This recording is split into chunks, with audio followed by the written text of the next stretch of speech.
व्यास जी के हृदय में भागवत जी विराजमान है, समाधि में विराजे और भागवत की घटनाएं, लीलाएं व्यास जी के नेत्रों के सामने प्रकट होने लगी, बोलने लगे, गाने लगे और गणपति जी, गणेश जी लिखने लगे। सब लीलाएं प्रकट हुई। महाभारत का रण संग्राम दिखाई दिया व्यास जी को और महाभारत का युद्ध विराम हुआ। मानो कुरुक्षेत्र का मैदान एक विशाल मरघट बन चुका है। कहीं कप्पे कटे हुए धड़ पड़े हैं, कहीं कटे हुए मस्तक पड़े हैं, कहीं कटे हुए हाथ पड़े हैं। दुर्गंध चारों ओर व्याप्त है। गिद्ध और चील आकाश में उड़ते उड़ते मांस के लौंदे खींच खींच कर आकाश में उड़ रहे। दूर दूर से स्त्रियों के रोने के स्वर सुनाई दे रहे, बच्चों की क्यारियां सुनाई दे रही, बच्चे रो रहे जोर जोर से। कितने लोग मर चुके। पूरा दृश्य न देखना अच्छा लगे, ऐसे किसी को देखना नहीं अच्छा लगे। विभत्स बन चुका है पूरा और मुर्दे पड़े, ढगले हो चुके हैं मुर्दों के। और अश्वत्थामा उन ढगलों में एक एक मुर्दों को हटाते हटाते अपने मित्र दुर्योधन को ढूंढ रहा। दुर्योधन को यह वरदान था कि ऐसा कुछ वो देखे या सुने जिससे एक ही बात से उसको हर्ष हो और शोक हो, ये दोनों भाव एक साथ प्रकट है तो उसकी मृत्यु हो जाए। और अश्वत्थामा तो चिरंजीवी, महाभारत के युद्ध में देखो, गणित के हिसाब से गिनने जाओ कि कौन जीतेगा तो कहीं गणित में बैठता नहीं है कि पांडव जीतेंगे। सामने कौन कौन है? एक तो 7 अक्षोहिणी सेना, एक तरफ 11 अक्षोहिणी सेना, वो भी सामने कौन? भीष्म जी, जिनको इच्छा मृत्यु का वरदान। अश्वत्थामा कृपाचार्य जो चिरंजीवियों में आते हैं, अश्वत्थामा बलिर्व्यासो हनुमान च विभीषण कृपा परशुरामश्च सप्तैते चिरंजीवी, चिरंजीवी कहे गए, उनको मृत्यु है ही नहीं। तो कृपाचार्य और अश्वत्थामा चिरंजीवी, द्रोणाचार्य को कोई मार नहीं सकता। कैसे कैसे सामने लोग हैं। यहां एक भगवान है, वो भी निहत थे। पर पांडवों की विजय कब लिख गई? भीष्म जी पड़े तब, ये द्रोणाचार्य मरे तब ना। जब भगवान ने तय किया कि मैं पांडवों के पक्ष में रहूंगा, तभी पांडवों की विजय लिख गई। क्योंकि विजय बड़े समुदाय से नहीं मिलती, विजय मिलती है भगवान की कृपा से। यत्र योगेश्वर कृष्ण यत्र पार्थो धनुर्धर तत्र श्री विजयो। इसलिए ये मत देखना कि मेरे साथ कितने लोग खड़े हैं, ये देखना जीवन में कि ठाकुर जी मेरे साथ है कि नहीं, इस कार्य में भगवान का आशीर्वाद मेरे साथ है कि नहीं, तो अवश्य सफल होगे। लोगों के सामने देखोगे ना तो लोग आज हैं। कई लोग कहते हैं ना, अरे तुम तो हमारे करो तुम तो, हम बैठे हैं ना। फिर बाद में पता चलता है कि तो बैठा ही रहा, खड़ा ही नहीं हुआ। वो तो पहले से कह ही रहा था मैं बैठा हूं, मैं बैठा हूं, मैं बैठा हूं। हमने मान लिया हमारे लिए बैठा है, वो अपने लिए नहीं बैठे होते, वो बैठे ही रहते। भगवान अपने पक्ष में है कि नहीं, ये सोचना। ऐसे तिमिंगले सामने हैं, जीतने की कोई संभावना ही नहीं। आज भी क्रिकेट मैच होती है तो प्लेयरों को देखकर प्रिडिक्ट करते हैं कि ये इनको जीतने का 80% चांस है, इनका 20% चांस है, क्योंकि ऐसे ऐसे प्लेयर है। ऐसे जो गणित गिनने जाओ तो गिनती में कहीं बैठेगा नहीं कि पांडव जीतेंगे। कौरवों की विजय, चिरंजीवी लोग जहां हो, इच्छा मृत्यु का वरदान विष्णु जी को, जिन्हें कोई मार नहीं सकता, कोई कल्पना भी कर सकता है कि पांडव जीतेंगे। पर भगवान जहां होते हैं विजय वहीं होता है। यहां अश्वत्थामा मुर्दों के ढगलों में अपने मित्र दुर्योधन को ढूंढ रहा और दूर से आवाज सुनाई दी, मित्र। कहां नीचे हो गए अश्वत्थामा? ये तो दुर्योधन की आवाज है। और उस दिशा में भागने लगा अश्वत्थामा। भागते भागते भागते भागते आया और देखे तो गदाओं के प्रहार करके जिनकी जंघाओं को ध्वस्त कर दिया है, ऐसे दुर्योधन सना हुआ खून से अंतिम श्वासों को गिन रहा है। और जहां अश्वत्थामा को देखा, चमक आ गई दुर्योधन की आंख में, मानो अभी भी कोई आशा है उसके मन में। अश्वत्थामा तुम, हाँ मित्र, तेरी ये दुर्दशा किसने की? अरे ये सब छोड़, मेरे पास ज्यादा समय नहीं है, वचन दे, मेरी अंतिम इच्छा पूर्ण कर।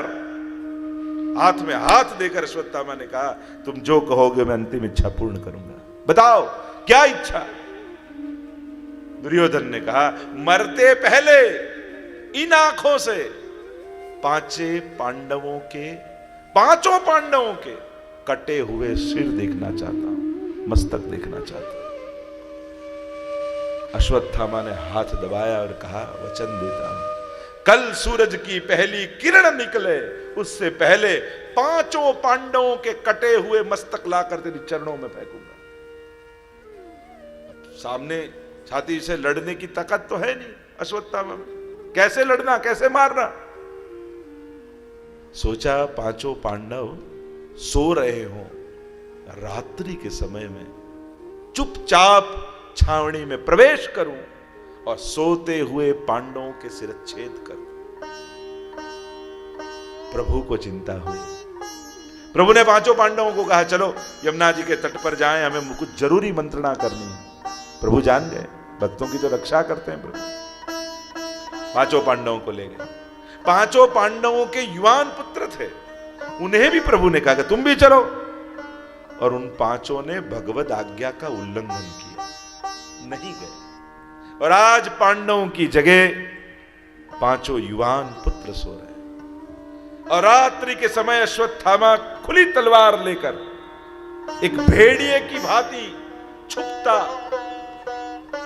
दबे हुए पैरों से छावनी में प्रवेश करता। और रात्रि के अंधकार में पता नहीं चला कि पांडव हैं या पांडवों के पुत्र हैं। सोते हुए पांडवों के पुत्रों के सिरच्छेद करके एक गठड़ी बांध ली और गठड़ी लेकर भागा अश्वत्थामा। भागता भागता भागता, सूरज की पहली किरण निकलने की तैयारी है, दुर्योधन प्रतीक्षा कर रहा है। अश्वत्थामा भागते हुए आया, मित्र मैंने वचन निभा दिया, चमक आ गई आंख में, जल्दी बता, मेरे पास समय नहीं है, मैं सिरच्छेद करके ले आया हूं। खुशी हुई दुर्योधन को, और जहां मस्तक फेंके, कटे हुए पांडवों के पुत्र के मस्तक देखे, प्रलाप करने लगा दुर्योधन। अरे अश्वत्थामा, तूने ये क्या कर दिया? इन बच्चों ने मेरा क्या बिगाड़ा था? तूने तो हमारे पीछे कोई श्राद्ध करने वाला बाकी नहीं रहने दिया, हमारा कोई तर्पण करने वाला तूने नहीं रहने दिया। इनने मेरे तो निर्दोष बालक है, इन्होंने मेरा कुछ नहीं बिगाड़ा। और हर्ष हुआ, शोक हुआ, और वहीं दुर्योधन के प्राण छूट गए। सुबह हुई, अपने लाडले बच्चों को जगाने के लिए द्रौपदी छावनी में प्रवेश करती। सोचो, एक मां के लिए यह दृश्य देखना कितना कठिन है। बेटा चार कंधों में चढ़कर घर से बाहर निकल रहा हो और मां दरवाजे पे खड़ी हो, ये कोई भी मां को देखना बड़ा दुष्कर। और जहां प्रवेश करती और देखती है, खून से सनी हुई पूरी और पांचों कटे हुए धड़, पुकार करती, हे कृष्ण। कई अर्थ हुए। किसी ने तो कहा कि अरे दुख में भगवान को पुकारती है, सुख में बुलाया जाता, दुख में कोई थोड़ी बुलाता, क्यों पुकारा भगवान नाम? एक भाव ये बताया, ये क्षत्रिय के बालक है, और क्षत्रिय का बेटा युद्ध में लड़ता लड़ता मरे तो स्वर्ग मिलता है, पर सोता सोता मरे तो अधोगति होती है। मेरे बच्चों की कहीं अधोगति न हो जाए, इसलिए भगवान के नाम का पुकार।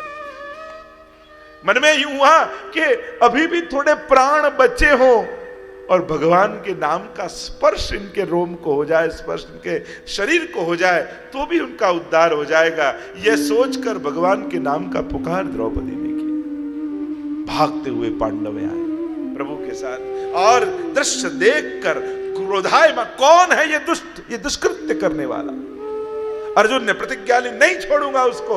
भगवान ने रथ की लगाम खींची, अर्जुन विराजमान हुए और रथ पीछे पीछे भाग रहा है, आगे आगे अश्वत्थामा भाग रहा है। केश से पकड़ा अश्वत्थामा को, और भागवत जी में लिखा, एक पशु को जिस तरह बलि चढ़ाने के लिए घसीटते हुए लेकर आते हैं, वैसे ही अश्वत्थामा को घसीटते घसीटते लेकर आए। द्रौपदी देख रही है ये दृश्य। देखो, महाभारत की द्रौपदी और भागवत की द्रौपदी में बड़ा फर्क है। ये तो भागवत ग्रंथ, यहां हरेक को भक्त के दृष्टिकोण से देखा गया, उसकी भक्ति के दृष्टिकोण से उसका वर्णन हुआ। महाभारत की द्रौपदी में कहीं थोड़ा अहंकार है, थोड़ी ईर्ष्या है, थोड़ा द्वेष है, कहीं तेजोद्वेष है, प्रतिस्पर्धा और राग द्वेष से भरी है। भागवत की द्रौपदी तो भगवान की भगवत भक्ता है। जहां घसीटते हुए अश्वत्थामा को लाते हुए देखा, बोली मुच्चिताम मुच्चिताम एष ब्राह्मणों नितराम गुरु। छोड़ दीजिए इसे, छोड़ दीजिए। एष ब्राह्मण, ये ब्राह्मण है। और शास्त्र ये कहता है कि ब्राह्मण अवध है, ब्राह्मण को मृत्यु दंड नहीं देना चाहिए, मृत्यु दंड नहीं दिया जाता। कैसा भी पाप किया हो, ब्राह्मण को मृत्यु दंड नहीं होता। ये जो ब्राह्मण नितराम गुरु, गुरु पुत्र भी गुरु रूप होता है। जो विद्या द्रोणाचार्य ने अपने पुत्र को नहीं सिखाई, वो पांडवों को सिखाई। ऐसी कृपा जिस गुरु की हमारे परिवार पर रही, उसके पुत्र को कैसे मार दें। द्रौपदी ने कहा, और सबसे बड़ी बात तो ये अश्वत्थामा भी किसी का बेटा है, और एक मां होकर मैं दूसरी मां को ऐसा दुख नहीं दे सकती। जो दुख का अनुभव मैं कर रही हूं, वही दुख का अनुभव मैं किसी और मां को नहीं करा पाऊंगा। छोड़ दीजिए। अब शास्त्र ये कहता है कि आतताई को देखो वहां मार डालो, और शास्त्र ये कहता है कि ब्राह्मण को मृत्यु दंड न हो। करना क्या? भगवान ने उपाय बताया। इस ब्राह्मण का अपमान ही उसकी मृत्यु है। ऐसे करो, इनका अपमान कर दो, मणि निकाल दो, केशमर्दन कर दो, और इसको छोड़ दो। अपमानित किया अश्वत्थामा को।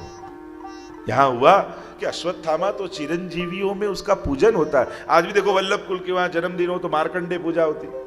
अब मार्कंडे पूजा में देखो तो पाठ पर अष्ट चिरंजीवियों का पूजन होता है दीर्घायु के लिए। मार्कंडे का अर्थ दीर्घायु प्राप्ति होती है। तो जो अष्ट चिरंजीवी हैं, अश्वत्थामा, बलिर्व्यासो, हनुमाच, विभीषण, कृपा, परशुरामश्च, सप्तैते, और 8वें मार्कंडे ऋषि। ये 8 लोग चिरंजीवी हैं, उनको मृत्यु नहीं आती। उनका पूजन उस दिन किया जाता है, इसलिए उसको कहा जाता है मार्कंडे पूजा। तो उनका तो पूजन करते हैं अश्वत्थामा। फिर इसकी बुद्धि ऐसी क्यों हुई?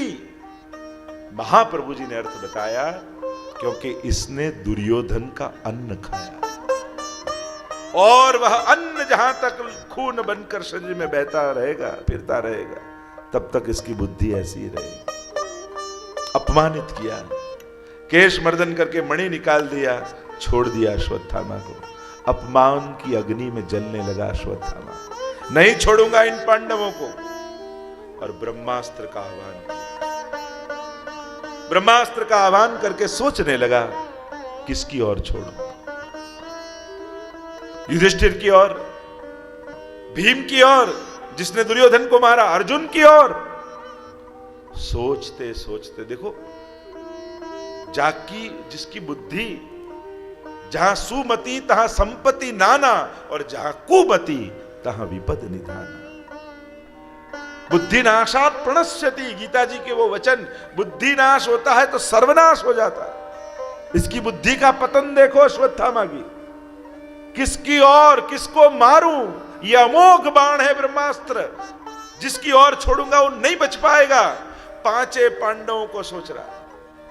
सोचते सोचते मन में विचार आया, जिस अभिमन्यु को चक्रव्यूह में फंसाकर हमने मार दिया, उस अर्जुन के पुत्र अभिमन्यु की पत्नी उत्तरा अभी गर्भवती है। उसके गर्भ में पांडवों का अंतिम बीज जीवित है, और जो उसे खत्म कर दूं तो पांडव कुल निर्वंश हो जाए। और जिसका भी जन्म भी नहीं हुआ, उसको मारने का विचार। ब्रह्मास्त्र लिया और छोड़ा उत्तरा के गर्भ की ओर। और जहां ब्रह्मास्त्र उसके गर्भ को मारने के लिए आया, करोड़ों सूर्यों की अग्नि मानो जला रही है उत्तरा के गर्भ को, और गर्भ को बचाने के लिए उत्तरा पुकार करती है, पाही पाही महायोगिन देव देव जगतपते नान्यम त्वद अभयम पश्ये यत्र मृत्यु परस्पर। पाही पाही, रक्षा करिए प्रभु, रक्षा करिए। ये मुझे मेरी चिंता नहीं है, ये पांडवों के अंतिम बीज की चिंता है।